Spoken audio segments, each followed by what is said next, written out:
All right, so here we go. As you can see, the cam covers have came off. They weren't any issue at all. All the cam followers are all free, so we won't mess with that. Next step is probably just going to be, hitting this crankshaft out, because, I mean, that's pretty much the only thing left to where I can fully get to the bearings to change it out. So, previously, when I started working on it, I just went ahead and hit this thing. I heated the living tar out of this, threw a whole bunch of oil in here on the prop drive and everything, and just beat the living tar out of it. Which, I mean, I guess that works, but it's not really the proper way. A much better method is to get one of these right here. These are, I forget what I think they're called bearing pullers. But anyway, or gear puller or whatever, but you're going to make life much easier on you if you can get this prop drive or prop collet thingy off.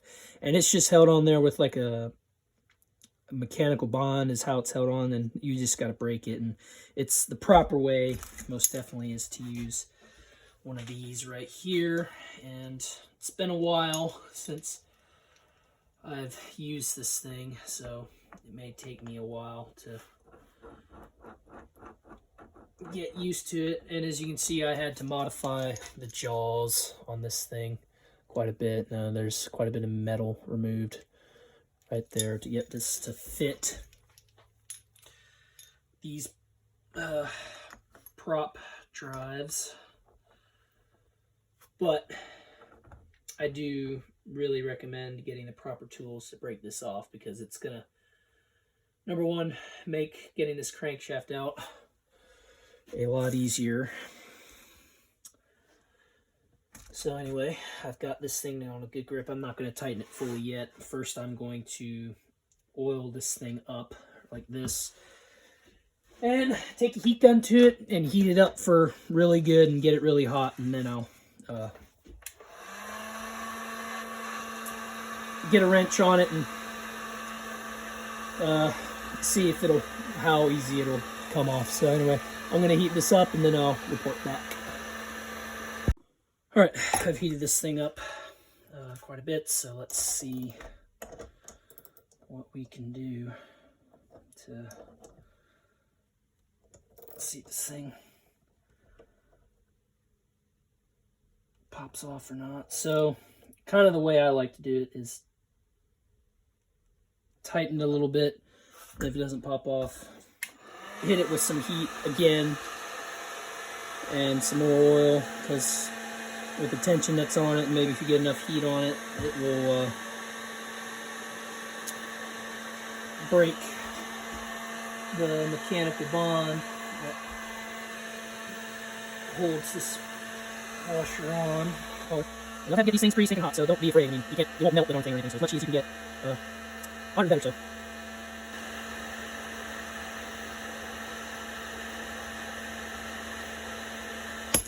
Oh, right there, as you can see, there it popped off.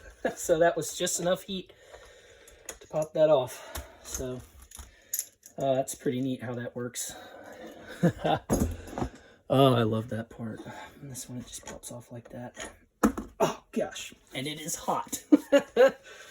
So anyway, as you can see, we have the little part off, and there is the split, like, little collar. I don't know if you can see that, and well, this thing's hot, so I can't really grip it. Let me see if I can get a rag here to help me hold it, because I got a glove on. But there we go. Yeah, there's the split collar there, that usually after this part is off, it usually just slides right out, just like that. So very cool. So glad I got that on film. It's really cool when that happens.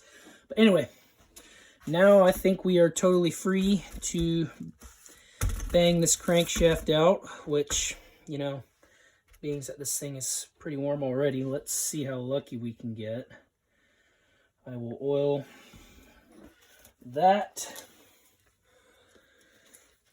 And I will put my glove on again because this thing is steaming hot. Now I'll pour a whole bunch of oil in that main bearing there. And I didn't get much heat in here, so let's go ahead and throw some heat on here. And I'm going to try to get this on film. And we'll see what happens. But anyway, yeah, I'll heat all this up and report back. Okay, so I've got this thing pretty steaming hot, and I've got it set on, as you can see, some wood so I don't mar up the crankcase or anything. And I just use a regular hammer. I mean, these things, these crankshafts, they're really hard steel. You're not gonna bang, you're not gonna like mar them up or anything with a hammer. So this is my tool of choice.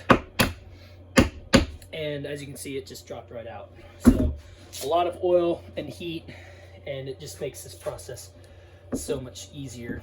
Now, what I am hoping is that the main bearing is going to come out with the crankshaft. It doesn't all the time, but if it does, it makes the job a lot easier. But let's see what drops out here. And unfortunately, dang it, we do not get the main bearing out, but it's no big deal. We can get it a different way. It just makes it harder. But anyway, there we go. Crankshaft is out. Look at that beauty. Big old counterweight on that sucker, and this is where all the cam gears ride on. So very, very neat stuff. I just love these little things. So fun to work on like this. But anyway, so next step is we have to get these bearings out of the crankcase, which shouldn't be too difficult. I mean, I'm looking at this and there will be ways to do it. So anyway, let me get my tools to get the bearings out, and I will be back, and we will get both bearings out.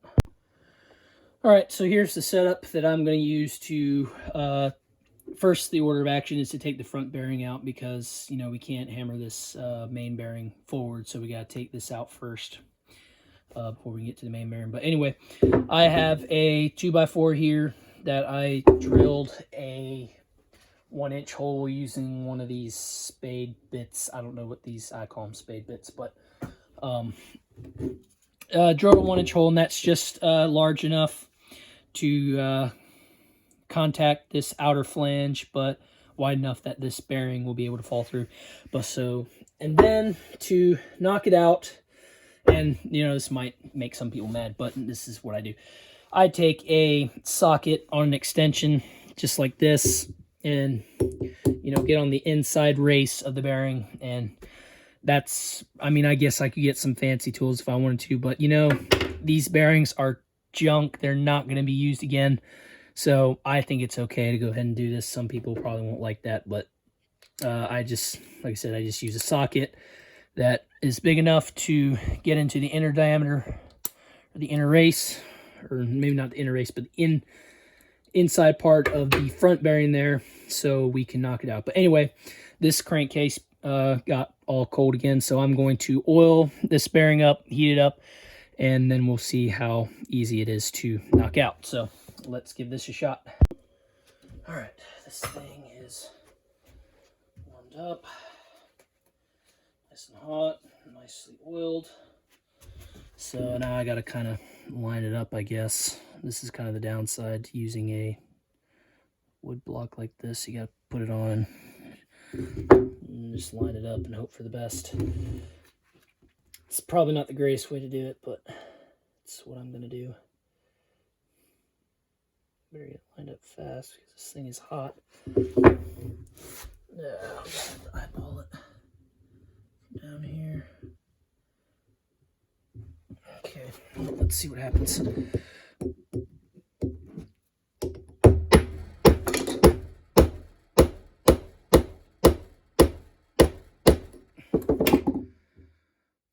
Yep, see there, it's starting to come out, so got some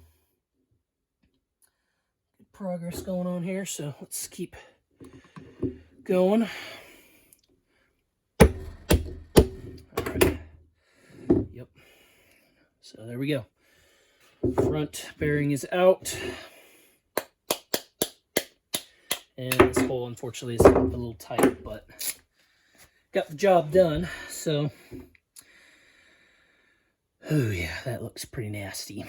But I think that's a, yeah, it's rubber sealed double. So, but yeah, it makes a lot of noise. It's going to be replaced. So, but anyway, front bearing's out. Now, the rear bearing is very much the same way. I'll just get a socket big enough to hammer on the inside and knock it out. So, but anyway, that's how I remove crankcase engine bearings. So, on to the next. There